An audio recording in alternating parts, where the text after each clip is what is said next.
All right, now we go to the next topic. Okay. This is a solution of triangle. Okay, let's see. The first thing to check is, okay, for the triangle, you have two types of triangle. I mean, I will categorize the triangle into two types. One is right triangle, another one is it's not a right triangle. So you have to check whether the triangle is a right triangle or not. It's very important because this will decide which method to use. Okay, so if no, you have to use what?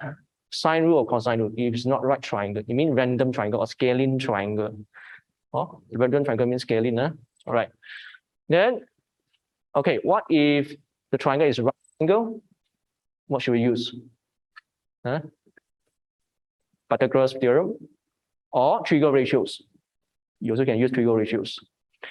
Okay, let's see for the Pythagoras theorem or trigo ratio. How do you know whether you should use Pythagoras theorem or trigo ratios?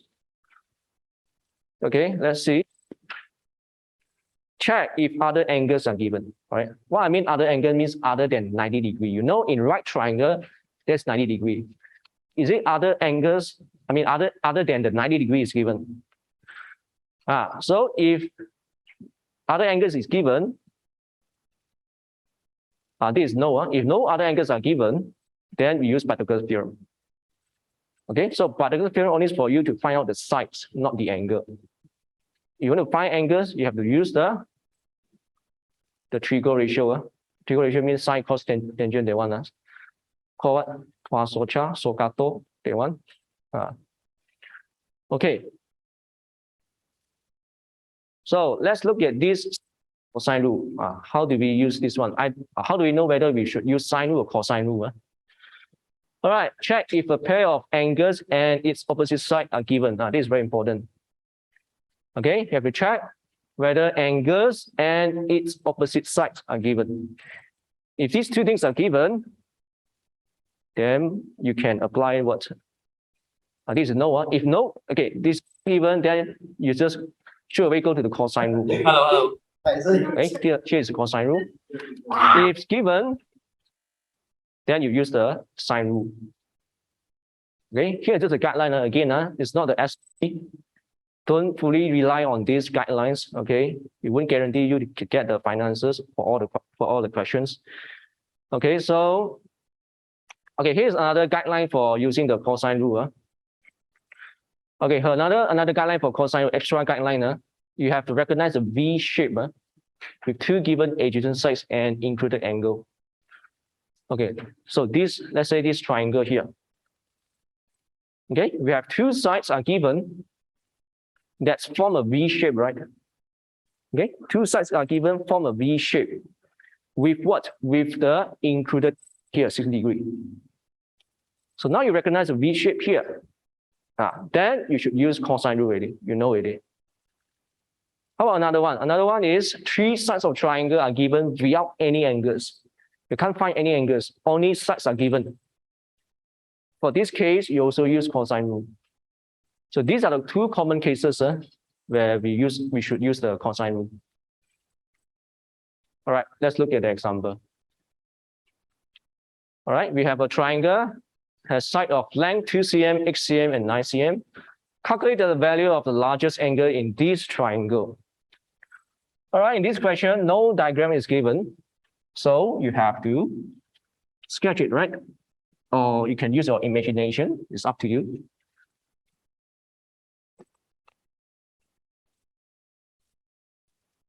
Two, 8, 9, maybe like this. All right. 2 cm. Let's say here is 8 cm. And this is 9 cm. All right, you want to find what? Tell me the value of the largest angle in this triangle. All right, we have 3 interior angles here. Then how do you know which one is the largest one? Anyone can tell which one is the largest one? Let's say you have angle A, angle B, angle C. Which ABC? Which one is the largest? Who say? No one answer. Isaiah Yong. ABC, which one? A.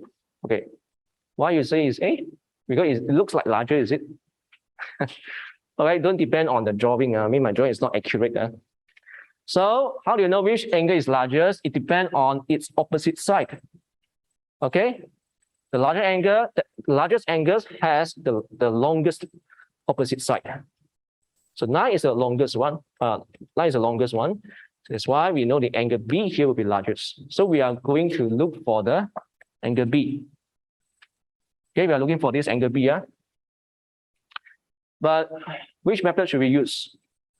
As I said, if you follow the guideline, first thing you need to check whether this triangle is right triangle or not right triangle.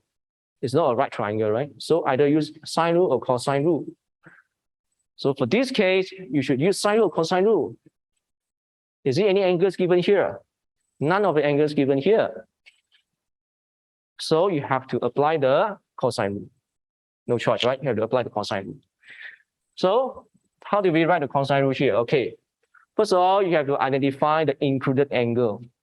Here is the included angle. That means the angle that we want to find out. All right.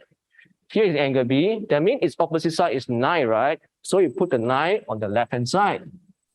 And then square it. And that equals to, now we only have these two sides, these two remaining sides. You just take the sum of these two squares. Okay, sum of these two squares will be 2 squared plus x squared. So for the front part, it looks like what? Pythagoras theorem, right? It looks like Pythagoras theorem, right? This is how to memorize the cosine rule. The front part looks like Pythagoras theorem. Then how about the remaining part here? You see on the right-hand side, we're adding a lot of numbers here, right? Some of them we have square. To make it balance, we minus it. All right, we minus, we have two numbers here, so minus 2 times two things. These two things is the numbers on the right-hand side here, 2 and 8. 2 and 8, followed by what?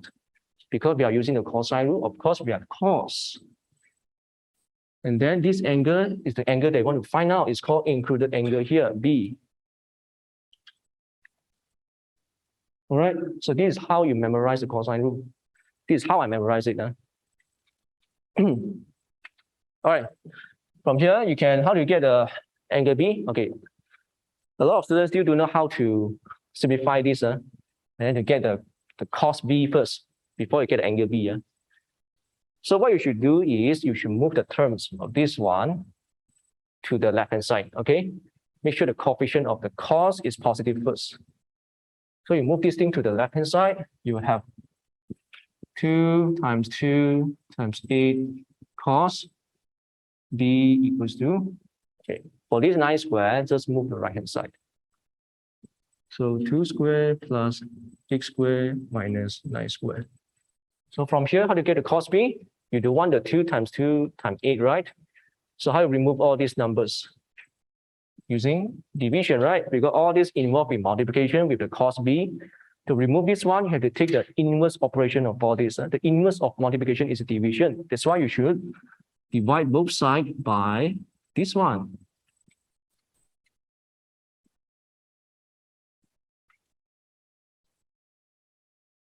Of course, you can simplify all these numbers first before you write in this form. You can simplify this to what? 2 times 8 is 32. You can write 32 here. Never mind one. Okay, then you can get your cos B ready, right? So I'm not going to show you the trigo ratio of this one. Right? You should know already how to find out.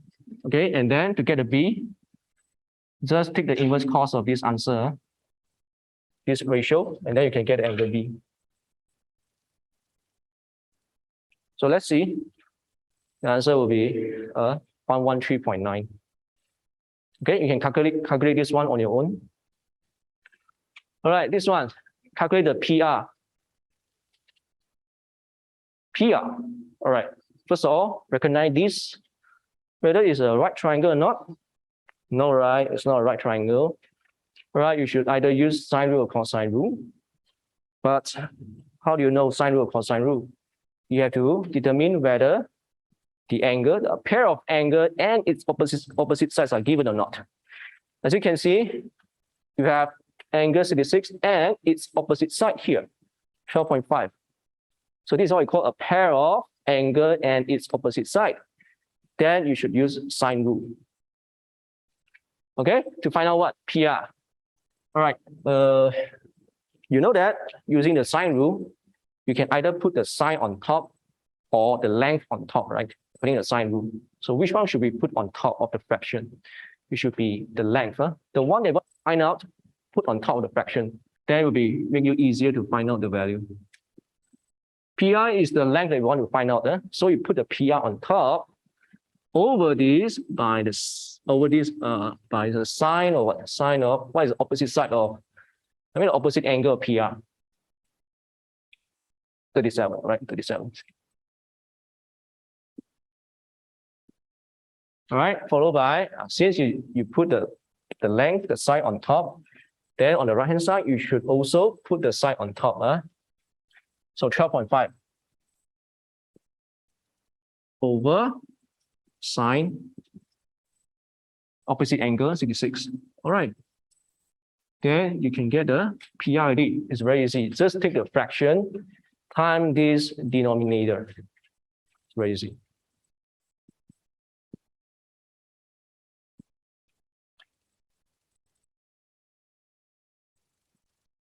All right. If you put the PR at the bottom of these fractions, then it will be not that easy to find out the PR. You have to do the reciprocal, a bit complicated. So always make sure that the one that you want to find out, put it on top. Then you just take the fraction on the right hand side times the denominator, you can get the answer already. Okay, so this will be what? Let's see the answer. 8.23, yeah? Is it? You can try to calculate this one. Is it 8.23? Okay, next, this one. Okay, this triangle, we have variable sides. Only one constant side is BC, 21 cm. Want to find one. See, I will show out all the questions yet. Calculate the value of x. Okay, you want to find out to calculate the x. Okay, again, you know that this is not right triangle, either sine rule or cosine rule only. So you should use sine rule or cosine rule. Yes, here you see a pair of side and its opposite angles are given here. That means this indicates that you can use sine rule. You can use sine rule actually, or you want to use cosine rule also can. But I would prefer the sine rule. Because cosine rule is a bit complicated, the formula a bit long. So what I'm going to do here, I want to look for the angle first. So in my formula, I should put the sine angle on top, not the length. So sine what? What is the opposite angle of 21? Is 120 over the length 21 equals to, and this one depends on me whether I want to find out the angle B or C. Let's say I want to find out the angle B. So I take the sine B over opposite side X. Okay, hold on. There's a problem here because this one is invariable. And sine B also invariable. So I can't really use the sine rule. So here's the problem, right? Sometimes you have to check for it. Okay, cannot, because you have variables. In this equation, you have two variables, so you cannot solve for this. So sine rule doesn't work here. Sometimes you have to try an arrow, okay, to get for the answer. So I will move to the cosine rule. Okay. Cosine rule, you know that this is the V shape, all right, the V shape. This is the included angle. So this is opposite side. You should put the 21 on the left-hand side and then square it. And then you have the square of 2x plus the square of x minus 2 and 2x times x cos included angle. And now you notice that in this equation, we only have one. And we can solve for it, right? If only one variable. So let's try for this. 21 squared is what? 441. This one is 4x squared plus x squared minus 4x squared. Cos 120 is what? Half or negative half.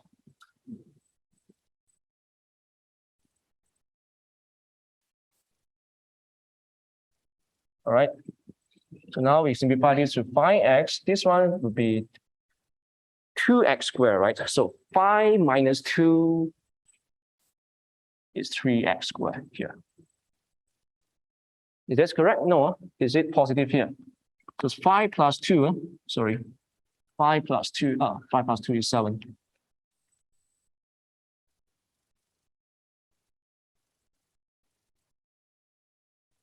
And now you get the x squared equals to 441 over 7. 63. And then you want to get the x, not the x squared. Take the square root.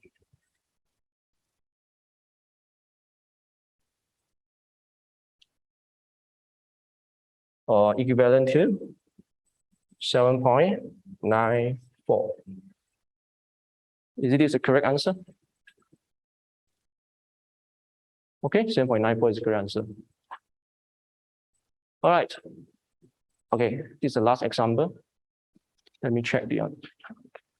Okay, we still have one more topic. Okay, after this, we go to the conversion, is it called? Let's see later. All right, this is last. Diagram shows 3 touching circles. A is the center of the circle of radius x centimeters. You want to find what?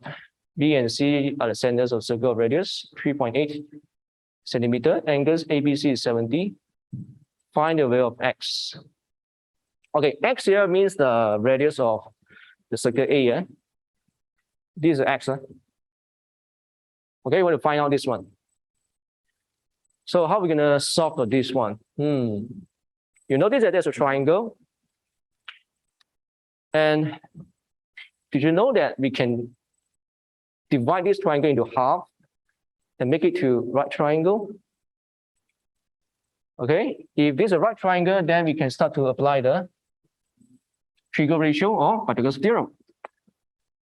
Okay, try to draw these 3 circles.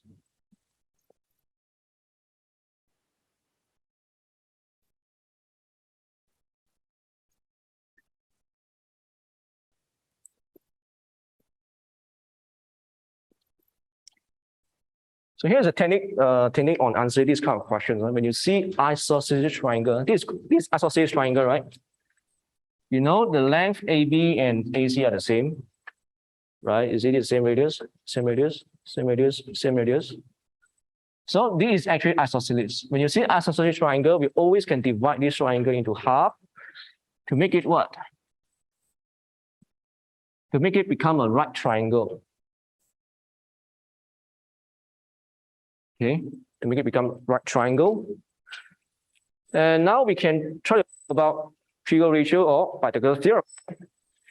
So another information given here is a 3.8 centimeter for the radius.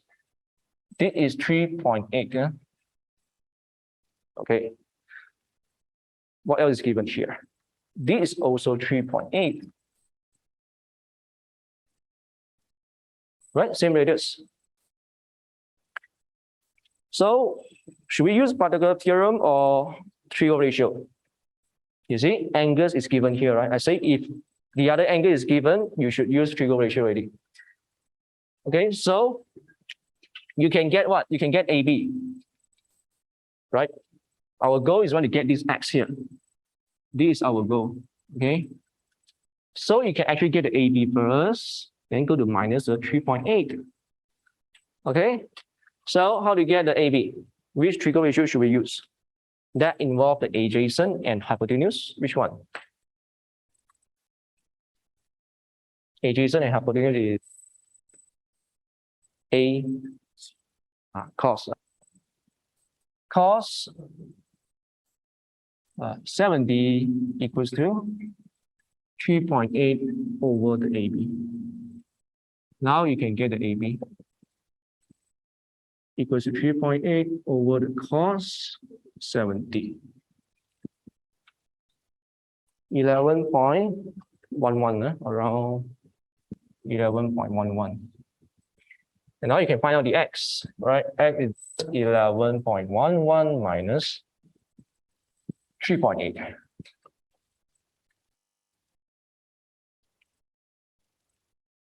7.31. Okay, let's check for the answer. Okay, 7.3, 7.31. All right.